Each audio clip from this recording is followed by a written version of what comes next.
because there's been a lot of talk about Steph Curry in youth basketball. Like kids aren't like warming up with layups and free throws. Like they're heading straight to the 3-point line. And that's their warm up, and they're not even like really able to shoot it with good form. They're just heaving it up there because that's kind of what they see. So a lot of kids are emulating something that like they're never going to be able to do, which is kind of the phenomenon of Steph Curry. He kind of makes you feel like you can do what he does, but he's Steph Curry for a reason. So like he's not going to be replicated by, a 12-year-old. So there's that aspect of it, but I don't know. Let me put you on game.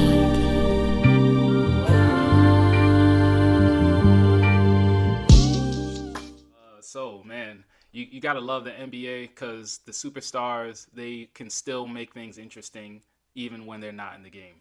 So KD tweeted that his theory, end quote, my theory is that guys like Steve, Skip, and Shannon have changed the game for the worse. Players like Stephen and Michael can only push the game forward. And so you're like, whoa, this is kind of aggressive. Kevin Durant has had a history of critiquing the media, thinking back him winning the MVP, and then next year him going on a podium and saying, "You guys don't know what you're talking about." To people in the media, and it's like, bro, these people just voted you for MVP and they don't know what you're talking about. Okay, but this particular tweet was in response to a segment on First Take where Stephen A. Smith says Steph Curry changed basketball for the better while MJ changed basketball for the worse. Michael Jordan is responsible as much as anybody for changing the game for the worse. In this clip, he was kind of referencing the individualism that has become really popular in basketball and that we kind of grew up idolizing and worshiping as NBA fans. So my question to you is, do you think KD has a point? And then secondarily, what are your thoughts on Stephen A's comments? I'll go Stephen A first. I'll switch it up a Okay. little bit. Um, I think he is just trying to get a buzzy headline, because I think if you just look at the headline on the face, it kind of screams buzzy, because you would think that he would have flipped it the other way around. Because there's been a lot of talk about Steph Curry in youth basketball. Like kids aren't like warming up with layups and free throws. Like they're heading straight to the 3-point line.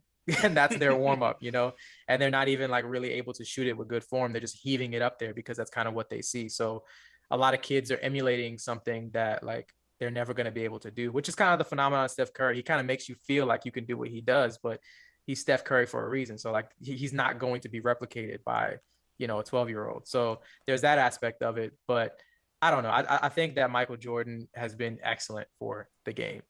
I don't think we have the NBA as we know it now without him, without guys like Bird and Magic in the 80s who single handedly kept the NBA in business. And then Michael Jordan essentially turned it into a global brand.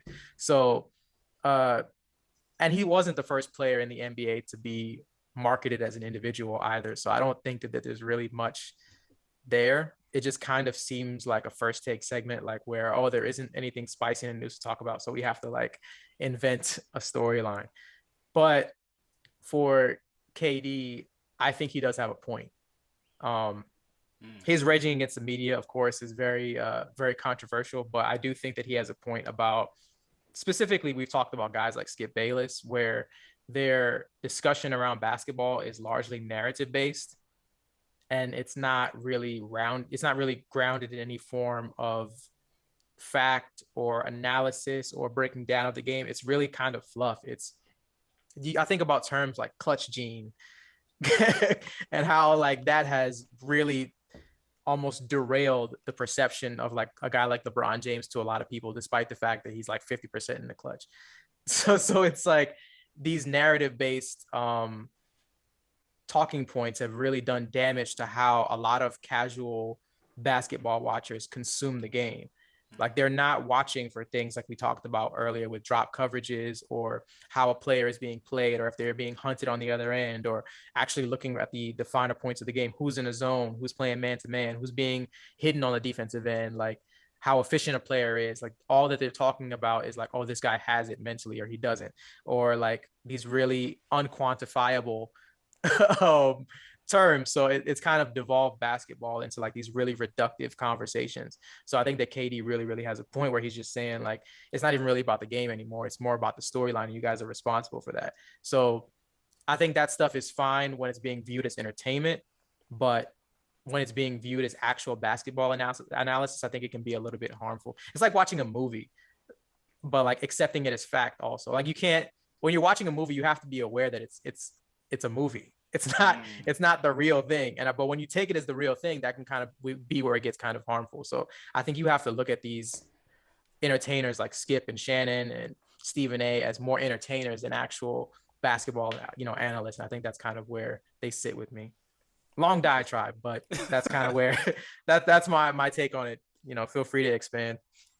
Yeah, I think that you have an interesting take on it. I have a different take. I think that guys like Skip Shannon, Stephen A. have done wonders for the NBA game because they are part of that machine that keeps these guys employed, that keeps the revenue stream like bumping and jumping and moving and grooving. ESPN is a global force. Fox and the Skip and Shannon show have kind of have done their job in terms of pushing the game and talking about the game and providing some kind of feeling and some kind of ongoing thread of continuing the conversation, keeping the drama alive. I mean, it's guys like them who talk about Kevin Durant that get Kevin Durant so amped up that he actually needs to respond. And when you think about just the idea that there's no bad publicity, the NBA still benefits from all of this. Whether it's good press or bad press, as far as it goes when the players are performing and the like, I feel like it makes the game better. It draws more eyes. It gives more attention to the product that they're putting on the floor, and it gives us a chance to kind of talk about it and break it down. So I think sports media does a really good job and has done a good job of providing a strong way of moving the game in a direction that allows guys to make more money off of it essentially. I think all the tides are rising essentially. So I think it's kind of funny for one to point the hand at the other and say, "Oh, you're good for the game" versus "you're being bad for the game." I think it's all positive for the game for the most part. And then when it came to the Stephen A. Smith critique, I think that he definitely came with this, and he was trying to piece it together in his segment, like to make sense. And it didn't make the most sense, but I think he was onto something. Um, because his opinion didn't correctly impact what Jordan had as a global ambassador for the game of basketball. But from a team game perspective, um, and the way we narrativize the NBA game, it really became about the individual in the Jordan era, more so than in most other eras prior to. And because it was so profitable, it was just a lot easier to talk about Jordan as a singular force instead of emphasizing the wonders of a Phil Jackson and orchestrating all of that and the team aspect of the game and how you ultimately need somebody else next to you to win championships. Jordan could not have done it by himself. And I think that the individual greatness in the qualities that Jordan provided for the game, whether it was the individual basketball, the hero ball, the one-on-one, I'll get a bucket over anyone ethos, I feel like that really permeated the psyche of NBA fans, whether casually or fanatically. And I think that because basketball is a team sport, everybody really contributes overall. And so I think that when you look at the teams that have won chips over the last 25 years or so, including the Bulls, you got the Spurs dynasty, you got the Warriors dynasty, you got the Lakers. Even Kobe in some of those finals wasn't the best player throughout the whole finals, even though he won Finals MVP. You had key contributions from guys like Metta World Peace and Pau Gasol and Phil Jackson running that orchestrating those teams as well. Like there's so much that goes into the game. So yes, these guys who are the greatest players, we give them their flowers and we really propel them up. But it's hard, just as we're seeing with Jason Tatum, to like produce night in and night out and be this Mamba mentality, this Jordan, killer kind of player. Or I'm going to take over the game. I'm going to take the last few shots in the fourth and really I think that kind of mindset has damaged the game to some degree because it warps our understanding of what we want to see in a superstar and what we want to see in a basketball team and franchise. When what you really want to see is good ball movement, great defense, a good organizational structure, talented guys from top to bottom, not just one singularly talented force. Because we saw that how that got the Mavs to the conference finals and how beautiful it is in some spots. But at the same time, that's also what did the Mavericks in, because they didn't build around Luka successfully. And those teams that just have that one guy that plays so well don't really make it to the finals and win. So I think that I think that there has been some damage to that, and I think that guys like Steph, who have benefited from a better organizational structure, is kind of the poster child of a type of basketball that is more team based. Even though he takes those wild half court shots, and it can be individualized in a lot of ways as well, seeing the way he wins, the fact that he hasn't won a Finals MVP, the narrative that has been built around Steph and the team aspect of basketball, I feel like is better for the actual game. I hear you. I just think that, Stephen A and guys like him on First Take have kind of fallen into their own trap in a sense. Because if you want to look at any time post like 2010, when LeBron made the right pass at the end of a game rather than taking the hero shot, like he was roundly criticized by those same people for doing what is essentially the anti Michael Jordan thing that you kind of spoke on as far as hero ball. So I feel like it's a little bit of both. I think those guys, of course, do a lot to advance the game in terms of the public profile of it. But I think that Kevin Durant is more so just talking about the conversation surrounding basketball. The actual, like, if you listen to most fans talk about basketball, the X's and O's of it are almost entirely missing. Like it's all just narrative. And that is not, I think, a functional way to talk about basketball. I think it needs to be a mix of both. I think narratives are healthy. I think they're great. I think they push the game. I think the Skip Bayless LeBron dynamic is fun.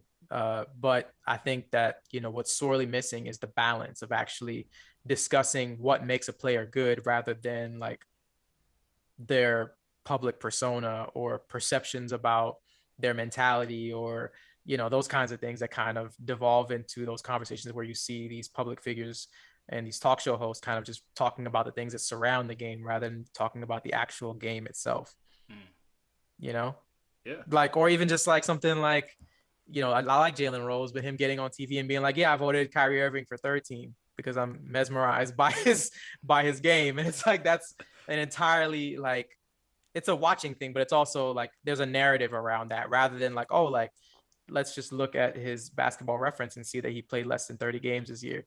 You know what I mean? Like a lot of the narrative based stuff it gets to be a little bit harmful, but I see what you mean. Like it's a very nuanced conversation. It's something I love to revisit, but yeah, I think that I think they both have a point, but I definitely see where KD is coming from, especially like with the media.